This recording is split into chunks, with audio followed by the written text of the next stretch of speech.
Perfect. Okay, so we're going to get started. This is only going to be an hour because everyone has stuff to do. And it's Sunday and I don't want to take up too much of your time. So thank you so much, Jessica, Roberto, and Kino for jumping in last minute and helping offer this webinar for students who are interested in the internship process. And I was able to send out some of your bios, but I thought I would just take a few minutes to let you all introduce yourselves and kind of tell us about who you are and where your internship site currently is. First. Well, good afternoon. My name is Jessica Jackson, and I am a fifth year counseling psychology PhD candidate. My internship site is at a university counseling center. I'm at UCLA's Counseling and Psychological Services Center, so it's the CAPS for UCLA. And I can answer questions about that. And I also applied to hospital and VA sites for internship. So I applied to kind of a mixture when I applied. And I'm at New Mexico State for my PhD. Thank you, Jessica. Don't be shy, y'all. Hi everyone, I'm Roberto. I hope you can understand me. I kind of losing my voice, so I'll type my email as well, so you can email me in case you didn't understand something I said or you want more information. So I'm gonna give my best. So I am a doctoral candidate at the University of Kentucky, and I'm finishing up and I'm completing my internship at the Federal Medical Center, which is part of the Federal Bureau of Prisons in Lexington. I also applied to VAs and hospitals, so I can give you some insight into that as well. Awesome, thank you. Right. Okay. You need me to share? Yes. Okay. Hello, everyone. My name is Kino Miller. I am a fifth year doctoral candidate, Indiana University, Bloomington, counseling psychology. My internship site is the Oklahoma Health Consortium, which is a combination of 3 different sites. My primary site is at the Health Science Center that is located in Oklahoma City. My secondary site is the OU Athletics, psychological resources for OU athletes. We just call it pros. I'm actually here today finishing up some work, so Sundays are real. And I'll type my email as well, just in case there are other questions. Someone comes in later or someone's very shy. I applied to counseling centers. Yeah, all UCC, I think 15 UCCs around the country. Awesome. So first question, we'll just kind of jump right in. Thank you so much for sharing about yourselves and kind of about your sites and then also your doctoral programs. But what process did you all go about in selecting an internship site?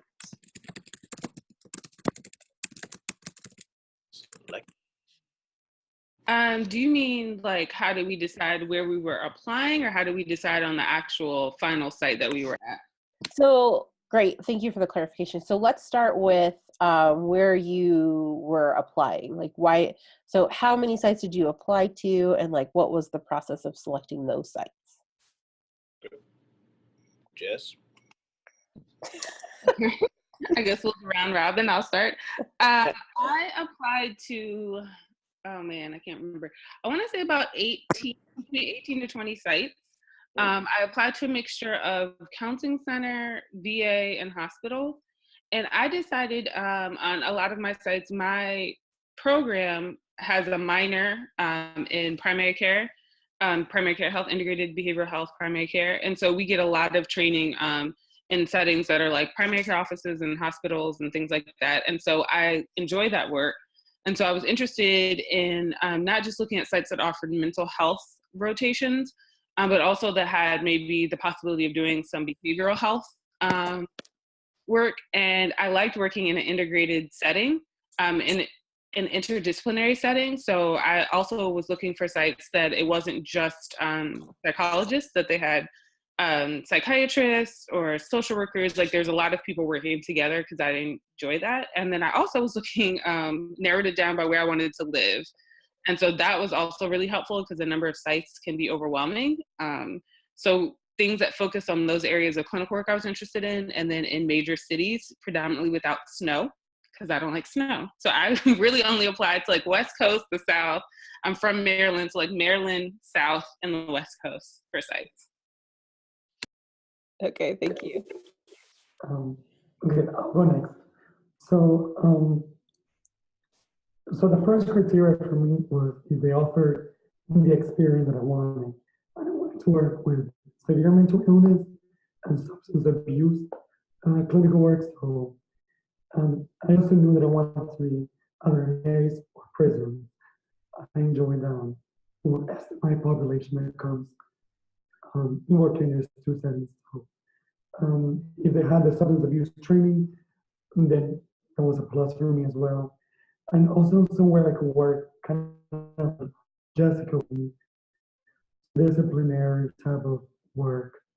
And then, yeah, also the different, a third type of criteria for me. I don't like snow either. So I'm living in Kentucky now, so that's cold enough for me. So, like in down, although we did end up applying place in Boston because of the site.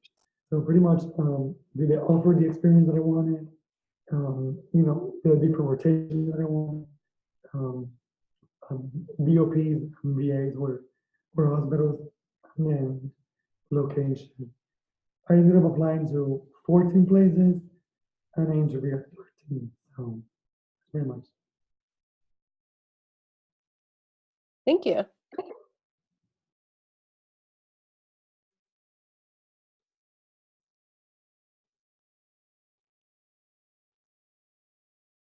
Can you all hear me now?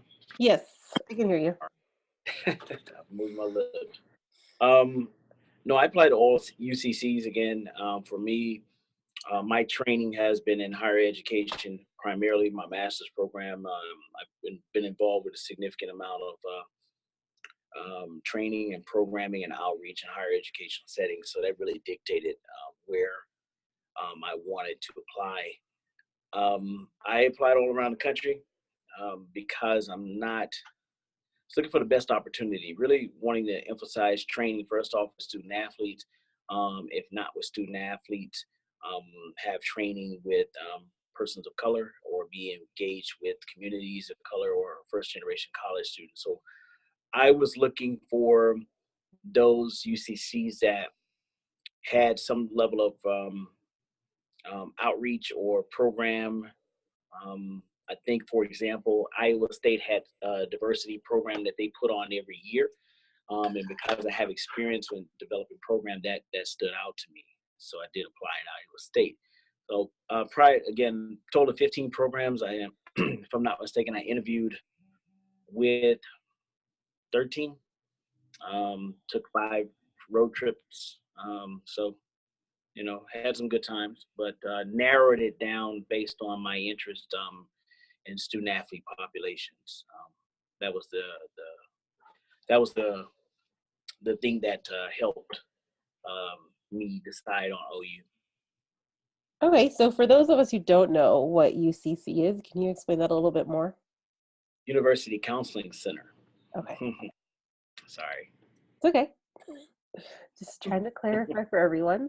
Can you also talk a little bit more, and like as our next question for all of you, what was the process of starting to interview and how did you prepare for it?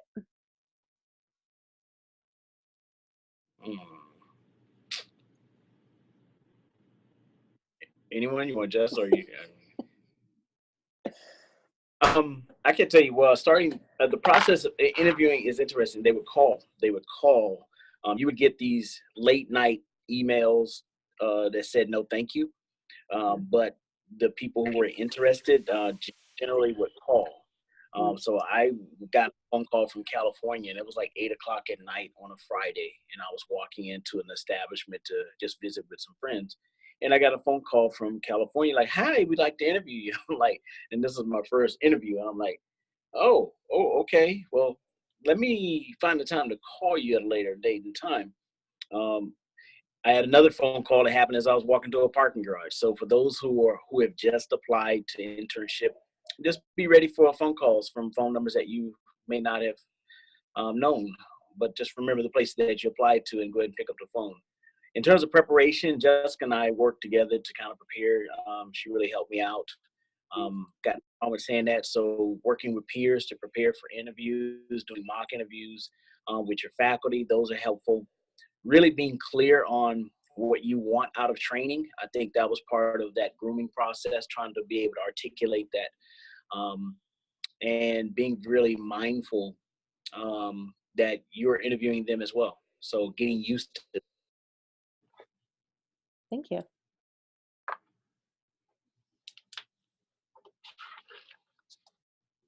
How about, oh, there you go. Go ahead. I would agree with Kino. So one of the things is about being ready for the phone call. Something that I found helpful is on my spreadsheet. So I had a spreadsheet for where I was applying that different columns. So things for like where the site was, due dates and things. But I also added a column based on when they offered interviews last year or in their current brochure, if they indicated when they might offer interviews. And I just kind of had that in my head because often when people are calling you, no matter what time they're calling you, when it happens, often they wanted to schedule the interview right when they were talking to you. And so that helped so that I felt better prepared that I wasn't over scheduling interviews. The ones by email are a lot easier because you have a minute to like look at the email, look at, your scheduling. But if they call, it can be trickier. And so I had that as a part of my column just to have an idea of when sites might be. As far as preparing for the interviews in my program, we also had my training director, Dr. Adams, she kept a running list, I guess, of questions that like there's a list that students have of like questions they've been asked on interviews that students pass from like each year that you might get asked. So the list is actually really extensive. Highly doubt like anybody gets asked all those questions, but just different questions. And then you can kind of have some thoughts put together about the questions that you may or may not get answered. Then I worked with like Kino, so several other peers. We had mock interviews in my program. But it was really helpful just to practice some of the questions ahead of time so you can hear what it sounds like out loud. Because often when we write them or keep them in our head, it sounds one way. And then we're talking, we're like, oh, that's a really long answer. And I don't have that much time to answer that long. So I think those were like the biggest things that I did to prepare for interviews. Okay. As a clarifying question, Jessica, can you tell us a little bit more about like on average, how many acceptance emails you got versus like acceptance phone calls you got for interviews? I don't know. I think each site depends. I think I applied, like I said, between 18 and 20 sites, and I had 13 interviews. And I think it was a mixture. There were some people who called and then sent a follow-up email. There were some people who only emailed. I think it was probably there was a mixture. And there wasn't a difference. I had like some VAs that emailed, some that called. I had some university counseling centers that emailed and called. So I think everybody has a different way of how they handle it. Okay. For me, I think one of the things that's one of the steps that is kind of unique to the Bureau of Prison is that so you hear back from them within 7 to 10 days. Now, they don't tell you have an interview. They don't even tell you they're going to bring you in. They direct you to USA Jobs, which is an online kind of tab. So what the clinical director says is, I like your application. Now you need to go to this website and fill out the application, another set of applications, right? Which goes to human resources to where Grand Prairie, Texas. So then after that step, USA Jobs tells you you have to be a qualified candidate or a highly qualified candidate in order to move on to the interview. So after they do the process, then they send to the clinical directors saying, these are the list of students of people who apply for this position that you can move on to bring in. In other words, kind of the clinical director makes that initial decision, but you can be told by the larger HR in the organization that you don't meet the minimum criteria. So it's kind of scary because I was like, okay, well, the clinical directors want to interview me, but I have to do this other step before I even get an interview. So that can be quite scary. Like, okay, I have an interview, but not really. Um, so what I would suggest at this point, what I did was getting in contact with peers who had matched the VOPs before and kind of asked them to help me through the process when I got the USA Jobs invitation. And you feel more than free to contact me on my email. Um, but I would also agree with what Kino and Jessica were saying about practicing interview questions again and again, running different things by different individuals who were different settings that I was applying to. I also only got 2 phone calls from VAs. Everybody else was kind of like emails. Something that was kind of helpful for me. A lot of places was like or choices. So let us know your preference 1, 2nd, or 3rd preference. So send them, email them back. I would say as soon as possible because those dates get filled up really quickly.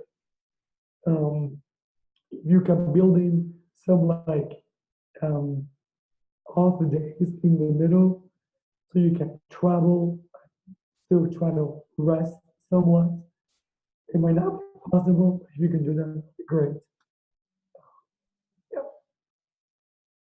Thank you. So something else I was thinking about is it seems as though some of you were really organized and that kind of helped with the process of applying, of finding out questions, of mock interviewing, all of that process. Do you think that this was mostly helped by your program or based off like talking to others and figuring out like what other people are doing and like your peer circle to kind of like prepare you for the interview process? I would say the program. I would actually say faculty who, junior faculty were very helpful. The program training directors at programs, they that's part of their tenure and promotion. Yeah. That's part of their tenure and promotion. They get evaluated by the success of their students going off to internship. I think there may even be a matrix in terms of their students finding jobs. They keep all of that data.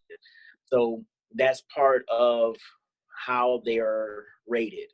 And so when you want to talk about your program might be the top fill in the blank program in the nation or top 5, top 10, part of that matrix is how successful are your students at gaining access to internship and being successful. And so our training director took that very seriously and takes it very seriously every year. So they did a really great job in terms of preparing us. You do have to be organized because there are times where you're doing multiple interviews on the same day. There are times where you may be flying to one place and then turning around and flying to another. I had 3 interviews in the course of 4 days, and that was 2 flights and driving. And so you have to be, it depends on, if you want to do phone interviews or Skype interviews, I know that may be more convenient. But if you can get out to us, I was told, go. I think it's a combination. I found my department was really helpful. I agree with, the junior faculty, not that more senior level faculty are not helpful, but it's been a really long time since they've interviewed for a lot of them. And so the junior faculty are a lot closer to recent interviews, the recent process. And I found that really helpful. And it's helpful talking to peers too, just to get an idea, because honestly, there's so much that you're doing to prepare for internship apps, getting the appy done, that it's very easy to overlook things. And so sometimes talking to a peer who's like, oh, I did this, you're like, oh, that's a good idea, that would be helpful. And so I found that to be helpful. And I think after my first interview, I don't know if I necessarily practiced anymore after that. Once you do it once or twice, like after definitely the first few times, you have the hang of it. They're all kind of pretty similar. They may ask the question in a different way, but you're kind of given the same answers. Like the interviews toward the end were like a breeze. But even if it doesn't, I will say I matched at a site that I thought I had my worst interview at. So, and it was my second interview. So I say that to say that even when we're not feeling confident in it, when you do interview and how well you feel, you still may come across better than what you thought. January 2nd, right, Jess? Yeah. So, also, yes, be prepared to travel over the holidays. I had an interview, I think December the 22nd or the 23rd, so it was right before Christmas. Then I had an interview January 2nd. And so as soon as you start lining up interviews, I was booking flight, like figuring things out, because it can get really hectic from there. And some sites are flexible with dates, like Roberto said, and even some have to, renegotiate afterward if they still have that slot available. But getting your travel as soon as you start booking interviews, and I highly recommend Southwest, just because you can change your flights with no change fees, and that comes in handy. It comes in handy. Say that again. You got to say that again. Make sure you understood that. And nothing against any other airline, but when you don't have to pay that change fee and you have to make some changes really quickly to get to the interviews that you want, it is so helpful just to be able to go in and in 5 minutes change your flight to something else and still use those points or that money or whatever to your flight. It's so helpful. Help somebody. Y'all, we should just do this all the time. So Roberto, we'll have you answer that question, and then we actually have a question from Beth that we'll do next. Definitely everything Jessica and Kino said applies to me as well. I think what helped, I agree with Kino. I think the faculty is invested, or at least a clinical director, in people matching. Initially, was a faculty program, peers who have been in the same position to be there and apply and match similar styles were, important and crucial. Yes, definitely try to book those interviews as soon as possible. Try to book them. I'm going to be all over the place, driving to crazy places I've never driven in my life before. Yeah, so kind of prepare for that and try to do. I'm not sure if it's even possible, but if you can, try to do some self-care in the middle, whatever that might be for you. Reading a book for fun when you're waiting for a flight that got canceled. I don't know, whatever. But yes, definitely, it's gonna be a hectic time. So, and yes, I agree with Jessica in that I feel like the first interviews are like kind of nerve-wracking, and then especially if you're applying to similar sites, some of the questions are going to be kind of the same questions, phrased differently. Like, and also, if you kind of have a ranking of the places that could change when you actually interview. But if you know for sure this one place, at least for the moment, is your number one place, try to book, book it later on in the interview process, so you have some practice. It may not be possible based on the interview days that you. But if you can schedule those a little later, so you can have some practice, that'll be great. But yeah, you definitely get the hang of it by the third or fourth interview. You become a pro interview. Thank you so much. So we do have a question from Beth03, and they say, "Hello, everyone. How many questions did you have regarding content versus personal? How helpful is the Green Book, which is also known as the APEGS workbook?" So if you use the APEGS workbook or not, I guess say that, and if you thought it was helpful, but also how many questions for internship did you get, and how many of were content and how many were personal? I think it varied by site. So I will say I bought the APEX workbook. I didn't end up actually using it. I had it, but because I was getting the assistance from the faculty in my department, so again, as everyone reiterates, it is so helpful. Like just time management wise, I didn't end up using the work. I just kind of asked faculty, emailed them, talked to them. In my program, we're assigned a faculty member who is essentially your, I guess, kind of guide through internship. So you get feedback from your interviews, your essays, and things from like your committee. But that one person is like your specific like go-to person that I like practice my questions with, that gave me feedback on my essay. So then I didn't find that I needed the workbook anymore because I was just directly asking her. And for me, my faculty member was awesome, amazing. I don't have anything but like amazing things to say. And she was a junior faculty member, making the process. It was just amazing. The questions, how many questions that you have, I think it depends on your size. My VA interviews were typically all day interviews. So you're getting a lot more questions. When I say all day, I'm talking 8 to 4. Like literally, y'all are drinking coffee, having lunch together, it's a long day. And in those interviews, I think there was definitely a lot more content. But the personal is kind of mixed in because you're with people all day. So typically you have a person that's escorting you to different rotation sites and things. And so that's always a part of the interview. Like when you're at the interview, you're in the interview the whole time, even if you're not specifically in a interview situation, I guess, somebody asking questions. So I think the personal came in more that way with the VA sites. At the UCC sites, they were typically shorter, although I will say I had an all-day UCC interview, an all-day one. That was interesting. But they typically, I think, ask more about self-care and a little bit more about who I am as a person and how that kind of relates to my clinical work and how that relates to what I do. And so I think that there was a difference in that, the questions. Yeah, I think echoing what Jessica said, I found most personal questions probably came from the training director, and that may have been before or after, maybe after a long day of interviewing. If you were on site, the ones that came over the phone or via Skype, the personal question were kind of at the end.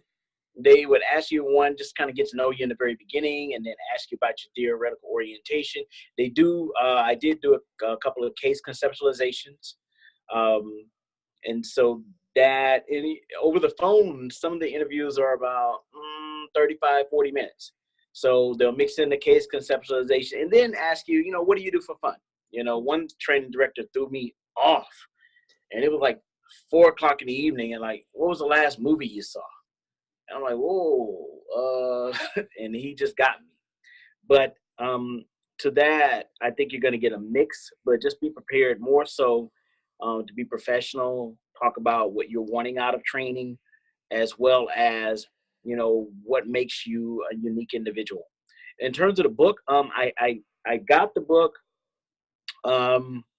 looked through it, and like Jessica said, I use mostly my faculty and peers, and found that they had much of the same information, if not even more up-to-date information in the book.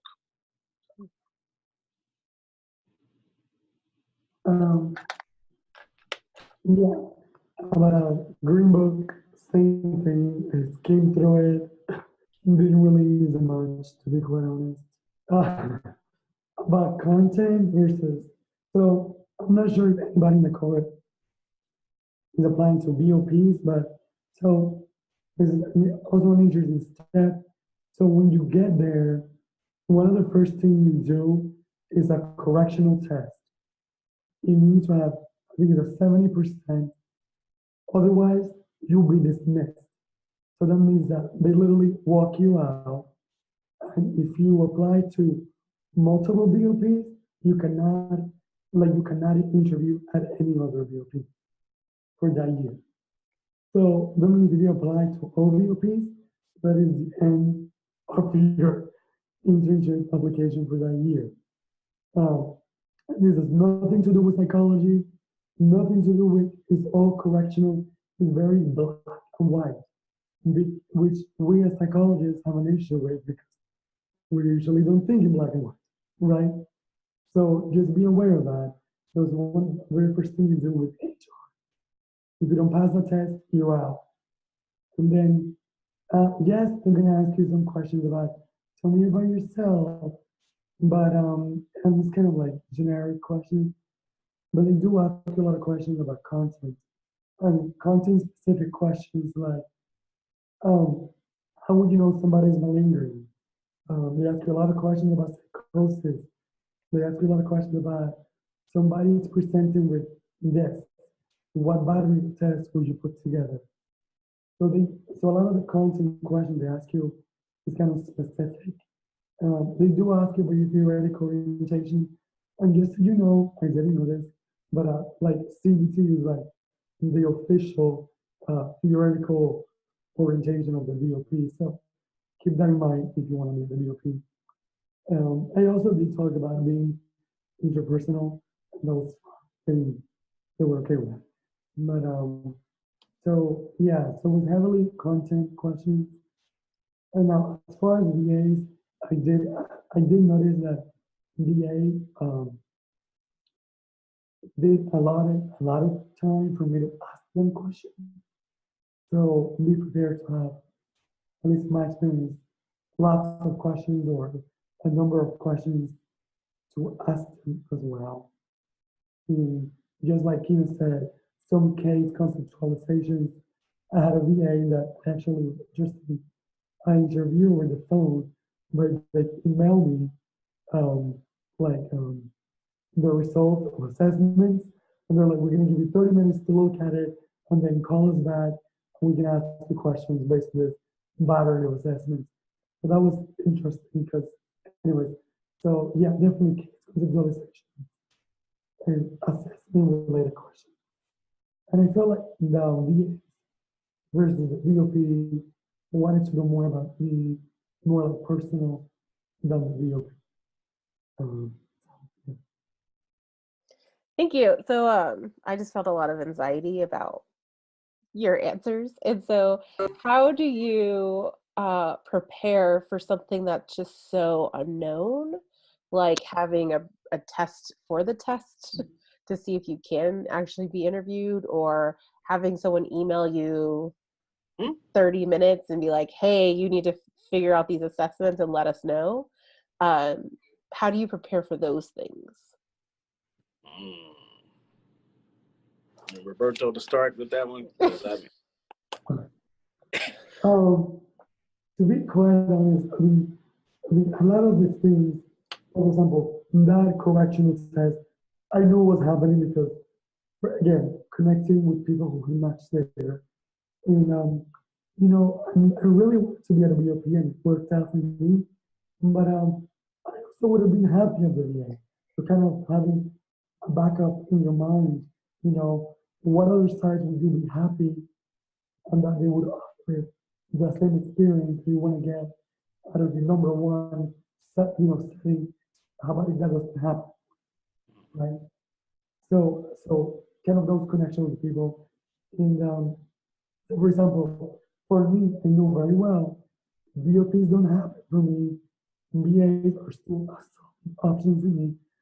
Still get the training that I want, right? And something else that I kind of experienced was, and I can speak for myself, that one thing that kind of happened for me was like, one of the things that I realized going through this process was, wow, I actually know a lot more about clinical skills than I thought I did. Although it was really stressful to get 30 minutes conceptualizing this, I actually realized that I had a lot more skills than I thought I did. So my guess is it will happen the same thing for most of you, because if you are in this stage, it's because your program knows you have the skills to be able to go on.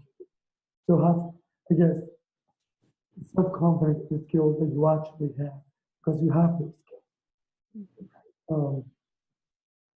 So I guess that's what I would say. Confidence, have a plan B, like a solid plan B, that you will be okay with. Yeah. In like, yeah. Well, the thing I would say is practice being succinct. And that's part of what Jessica and I were talking about. And Roberto, it definitely sounds like you did that in terms of just kind of being aware of what that environment might look like. Take it all with a grain of salt. I mean, that's the thing I would say. They're going to ask you some things about your training, but also your experiences. So you know more than what you think you know. I think for most of us, being able to conceptualize a client, also be able to articulate issues related to diversity, thinking outside of just ethnic diversity, being able to assess those things that are sociocultural.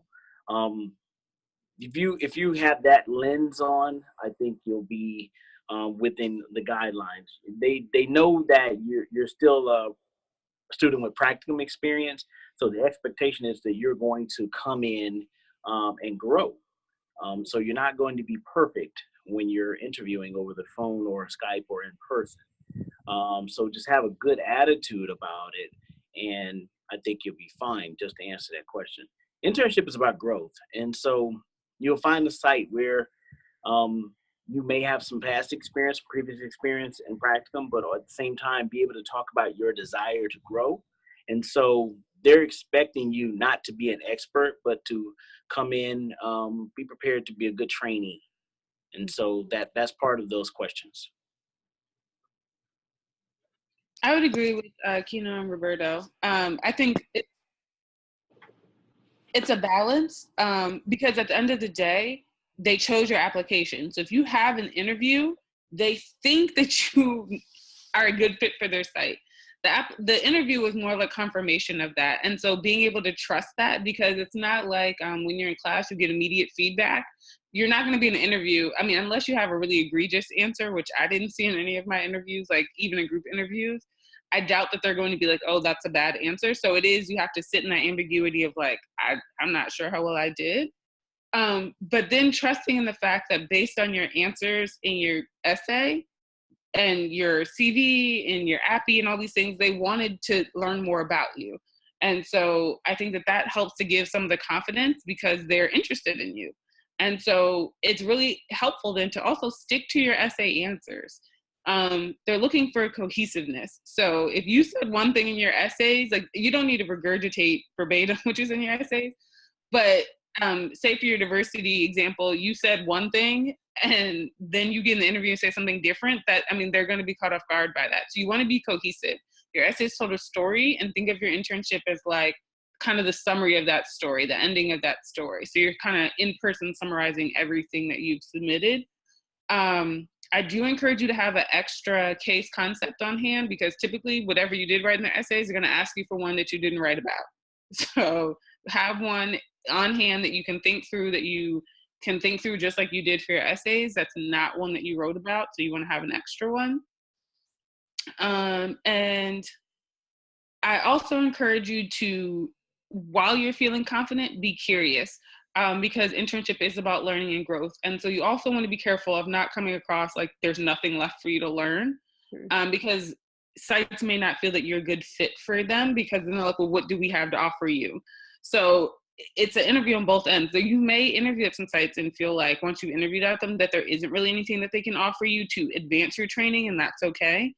But they're going to be looking for that too. So if it's okay to say, you know, I need to think about that, or, you know, this is an area of growth for me. Here's what I think I might do, but this is an area I really want to grow, and has specific ways you want to grow in that area. That's okay. They don't expect you to have all the answers and to know all the answers, but they're also looking for, can you be a good trainee? Are you open to learning? Are you open to feedback? Are you open to growing from where you are now? So as a follow-up question to that, in terms of, I guess I would say self-care, how should students prepare for these all-day interviews where maybe the one-on-one content is very content-based, but then, like, you know, when you're ordering lunch, how should you conduct yourself, as that may still be part of the interview process, even though it feels like downtime? I don't know what the other two have to say to this, but I don't know if there's a way to prepare for the all-day interviews. You're gonna get exhausted. There's no way around that. The interviews that lasted all day are exhausting. Like, by the end, you don't even really want to talk anymore. You're like, I'm tired. Because it's like being on for 8 hours. The lunch can go in 2 days. Like, at some of the VAs I interviewed at, the lunch was pre-ordered. So when you set up your interview, they don't ask you what you want. They'll ask you, like, do you have any dietary restrictions? And be clear about that. It is okay if you do have them to say that, but they're not really asking you what you want for lunch. You're just going to eat what's there. I did have one interview where they took us to lunch and we ordered. And I just followed whatever the interview, I mean, the lunch was like post-docs and things were there, and I just kind of followed what they did. But you don't want anything that's going to be heavy. You still have afternoon interviewing. So something that I guess tastes good, but something that's not going to make you feel heavy. You don't want to over order also. Like, if they're paying for it, you know, I think common sense might be like, don't get anything and leave a bunch of it on there. And then the self-care question, I think, is a little bit different. During the all-day interviews for self-care, if they offered a break, I took it. They don't offer you a break. Sometimes they'll be like, hey, like, and they recognize like you're going back to back to back. They're like, do you need a minute? Yes, I do. Do you want to use the restroom? Did you want to take a minute to get some water or something? Take that break, because they're offering you, they know that, like, there's not a lot of time. So I advise you to take it. And then your all-day interviews, I think, be super mindful that no matter who you're talking to, that is a part of the interview. When you come into the front desk and you're asking to meet somebody, that is someone who might be able to say something about how you presented to them. When you go to lunch, one interview, we had like a van driver that took us to the different rotation sites. I mean, talking to them, like, everybody you encounter, it's probably going to be a part of your interview. At one of the sites I interviewed at, the VA in Georgia, and it ended up snowing. And so, like, we had to get out of there sooner to get to the airport because they were shutting the airports down. So they were trying to, like, wrap up the interview a lot faster. And so people who hadn't even viewed my CV or my application ended up interviewing me because they were trying to push everything up. And so just being prepared for that also, even though it was like an all-day interview, just being prepared for the unexpected, because they were trying to get us out. They're like, we're trying to get you guys out of here before the airport, like, before your flights got canceled. Which it didn't, like, 5 of us who were stuck. But just be mindful that everybody you talk to, you never know who you're going to end up talking to in your interview. Yeah, that's interesting. I had some interviews where it was a pool of us, and then interviews where it was just me by myself. So self-care, I like what Jessica said, but you know, dress comfortable. It's wintertime, but some places are heated better than others, so be comfortable. I had a base layer of clothes, like Under Armour, and it was hot in the office, so I had to go after lunch and take that stuff off, and, you know, take my bottom part of my suit off. But bottom line is, I had to be comfortable. You gotta be flexible, because snow and ice are real, but at the same time, you, at the ultimate bottom line, you have to be comfortable. So being mindful of that. Flights, pack light. Just be prepared to get in, take care of your business. Fly in a day early if you can. I had an interview down at Miami, Flew in a day early to kind of relax, walk around, find the place you're going to be interviewing at. That helps drop your anxiety, because especially the next day, we got to be there at 8 a.m. Fly in the day before, go there, know where you're going, then try to chill and relax in the room the night before. Those are things of self-care. Yeah. I was in ice cold frigid Michigan, and then it's gonna be another hour till we go to lunch, so you guys have free time. Well, myself and another candidate, we took a tour of the campus and walked around. We were the only ones who did that because we got back to lunch late. But the point is, taking that time to kind of disappear probably was helpful for us mentally. Hmm.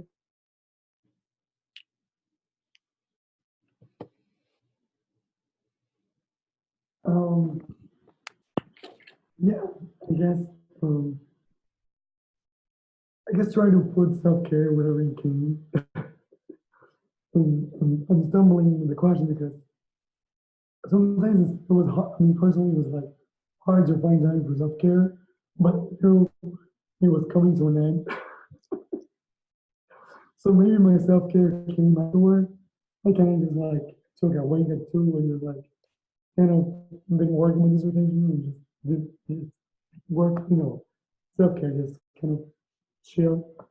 But yes, I agree with Jessica. If they offer you time to go to the bathroom, take a break, take it, okay?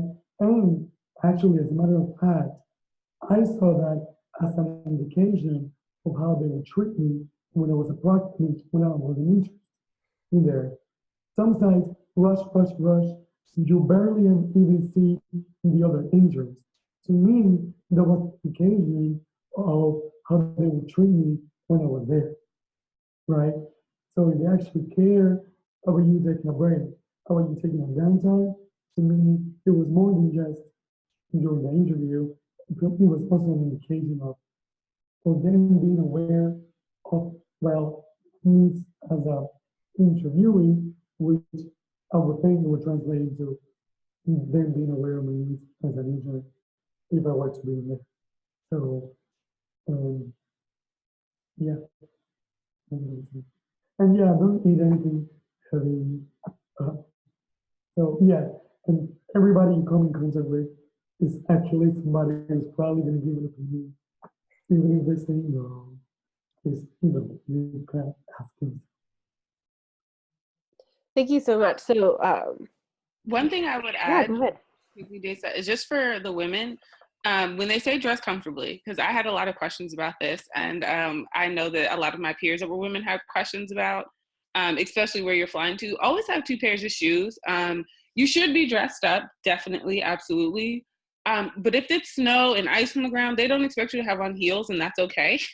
So you need to have a backup plan, especially if you're applying to places where it could potentially snow. You never know, it's wintertime.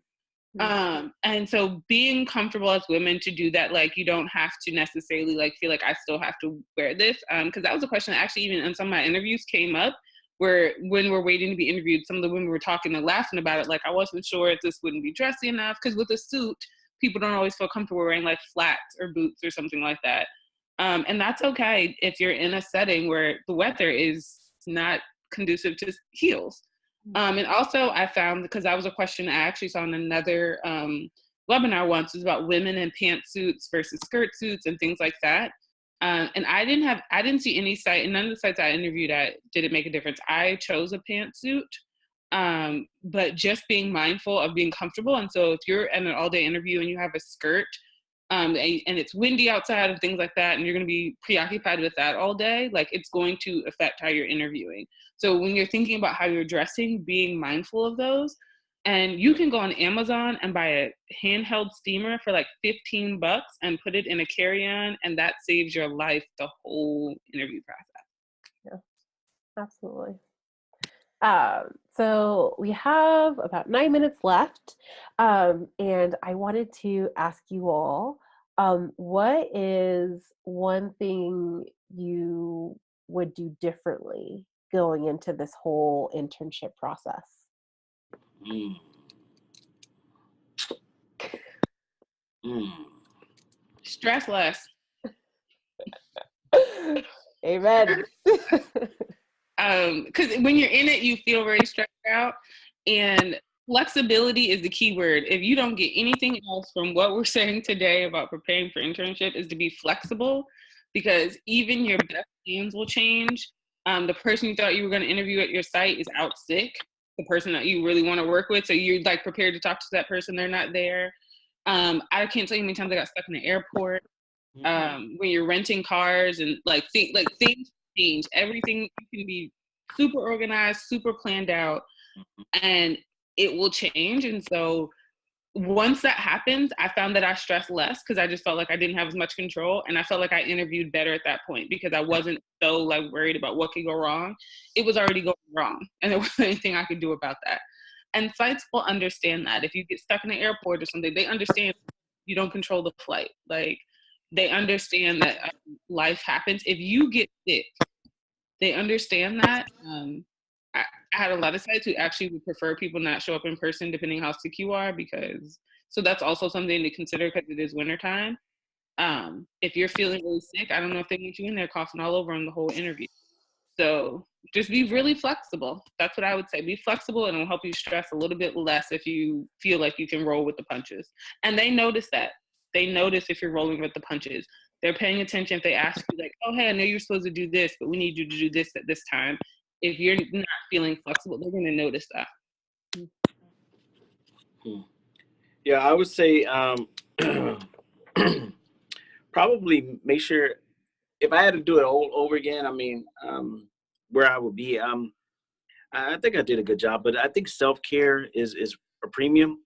I was getting massages prior to going out on internship, and I wish I would have mixed in a little bit more of that self-care while I was going through the process. But another thing I would say is, going back into it, I was teaching at the time. And so I would just say prepare others around you for what you're about to, engage in for the next 2 months. And just prepare them, and so they can offer you the kind of support you're going to need. Yeah, and be kind to yourself. But yeah, it's a process, it's an ordeal. But if these are really good sites, like Jessica was saying, you know what? If it's a good site, don't worry about my shoes. Are you wanting me here? And so I wore my snow boots because I'm cold. Yeah, saying, trusting yourself that you have the skills to be there. Like Jessica was saying a little earlier, if they bring you in for an interview, they really like your skills. Definitely flexibility, like Jessica was saying. And what I would do differently is I would probably build in more self-care in there, rather than waiting to the end to do it. And yeah, just know that the process will work itself out, and it always has, it always works itself out, and you're gonna end up exactly where you need to be. So trust that you're gonna end up exactly where you need to be. And I would add, because we've talked a lot about being on the opposite end, you're interviewing these sites as well. And there is some power in that, some confidence. And people do it differently. I didn't take notes after each interview, but I know some people would jot things down, because when you go to rank, if you started interviews in December, you're not ranking till like February maybe, and so you might forget things 2 months later. But however you do to remember things, but keep in mind, you're looking for things for those sites as well. So how they greet you, how they treat you, how comfortable do you feel? Those things will carry over into your internship year. And so you want to make sure that you are interviewing well, that you're a good interviewee. But make sure, even if you're interviewing well, if they're getting some sort of feeling, keep that in mind when you go to rank your site, because that's going to influence your decision. And that's why I think people encourage people to go to the sites as much as they can. I felt like the interviews that I had via Skype or phone were a little bit different. I don't know if I got the full picture on my end, because I wasn't there. So just seeing what my environment is, did people speak to me? Did people greet me? If I needed to use the restroom, was that allowed? Like, was it not a big deal? if I had an inflexibility issue, were they willing to work with me? Like all of those things you want to keep in mind, and that can help with the confidence that you have some power too, that you're interviewing them as well. And they want, most sites are like, we want to be showing you, we want you to come here. So that helps you to feel a little bit more comfortable. And I was going to add one more thing, just because we haven't talked much about the match process. Similar to what Jessica was just saying right there. Match with places you feel like you're going to enjoy. Don't match with prestige.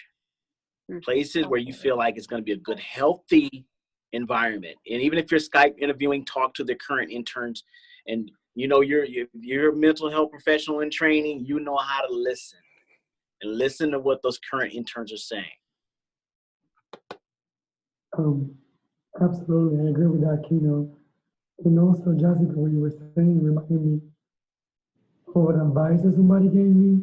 He did this because when you're gonna go rank, a lot of these places, I mean, you pick them because of specific experiences. So a lot of times they'll kind of run together. It's like, wait, was that at this place? This other place? I'm not exactly sure. So journaling, yes, exactly. I mean, not so much what they can offer you. You can find that in brochures, but how they make you feel is a great point, Jessica. When I did that, and that helped me. Like when I was done, or in between, if I had a long break or something, I just like bullet points, how it made me feel, how I felt, the any reaction, gut feelings that I had about the place. Because yeah, it's like, was this side or the other side? So yes, we can journal these things. That will be helpful. So like, and I just want to say again what you said, that not just thinking about the match process in terms of like what sites are most prestigious or what sites will give you the best training experiences, but also how you felt when you arrived at that site, and making sure that you kind of journal down how you felt in that site, how people treated you, whether they said hi to you or not, but also like the real gut feeling at your core of if you thought that you could really be there for the next year or so. Yeah. Absolutely. Think of it like dating. Think of it like dating. Like first impressions, right?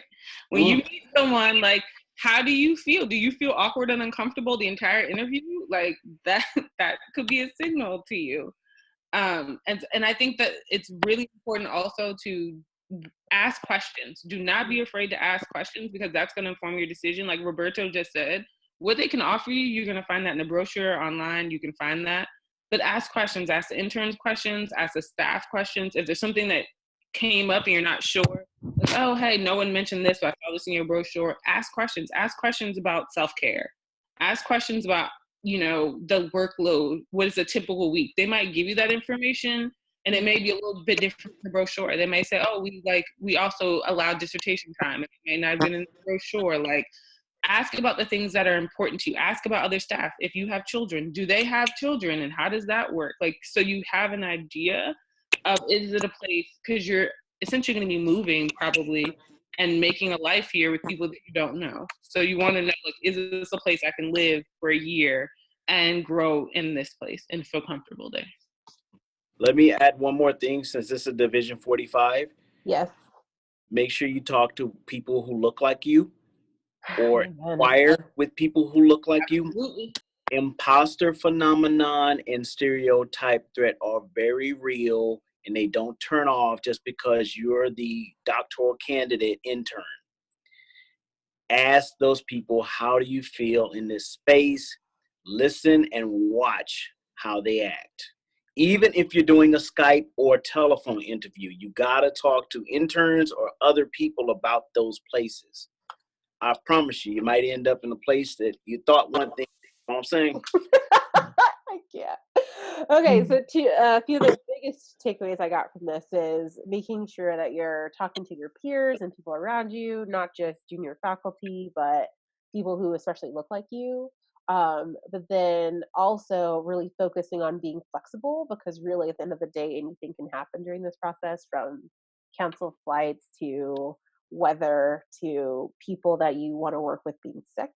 and really finally making sure that when you do code a match, you really focus on what's most important to you in terms of how you feel about that site, and realizing that you already know way more than you think you do. And that can really play into how you feel about your future.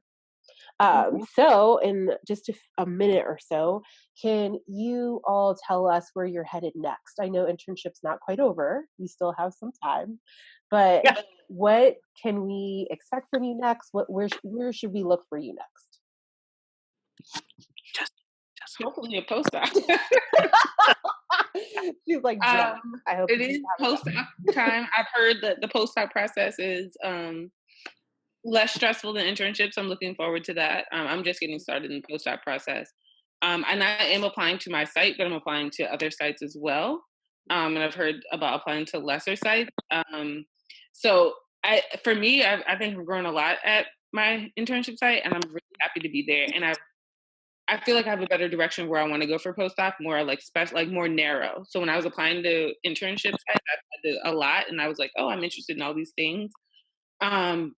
I've definitely narrowed that down. And like Kino said, talking to the people in the spaces that look like me helped. One of the reasons I chose my site is because there were so many people in leadership who were people of color, who were women, who were open to questions. And for me at my site now, that has been tremendous for my growth. And to be able to have that and to talk to them and be able to kind of figure out where I'm going next. So, send some positive vibes. Hopefully it'll be a postdoc. I won't be jobless. Let's hope. You got it, Jess. I'm applying for jobs. I've applied for faculty and tenure track jobs as well as postdocs. So I'm looking forward to those opportunities to see what that looks like. And I'm really treating the interview process just like an internship process. Everything I've said about what I went through a year ago, I'm preparing now to use again. Looking both at postdocs as well as tenure track jobs. Awesome. Yeah, one thing I feel like you learn from the internship here, at least for me, is one thing that I'm quickly learning is that I'm more of an academia type of person than a clinician type of person. So I'm applying for more like tenure track positions. Like after 25 hours of clinical work, I'm done.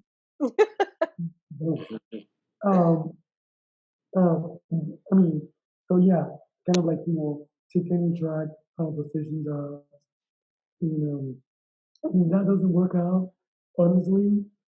The BOP, this is something for you to know as well. They are great at hiring their interns. As a matter of fact, they use that internship as a recruitment. To most people, lots of people, I mean, if you want a job with the BOP when you're done, you have, for sure. You might have to move again, but for sure you have a job. They pay pretty well. So if academia doesn't work out for me, which I'm hoping it does, BOP, I mean, I love the clinical work through there. So yeah, definitely BOP. But definitely, but my plan is that I'm hardly working on is academia. Yeah. Awesome. Thank you so much. On the behalf of the whole Division 45 Student Committee, I cannot thank you enough for just supporting us, and helping us grow and giving us just unlimited mentorship in so many different ways. A few announcements for you as well. Just remember that December 1st is the deadline for APA submissions to Division 45. We also have the Division 45 conference coming up, which will happen at UT Austin. Dr. Kevin Coakley and Dr. Gigi Awad are running that for us.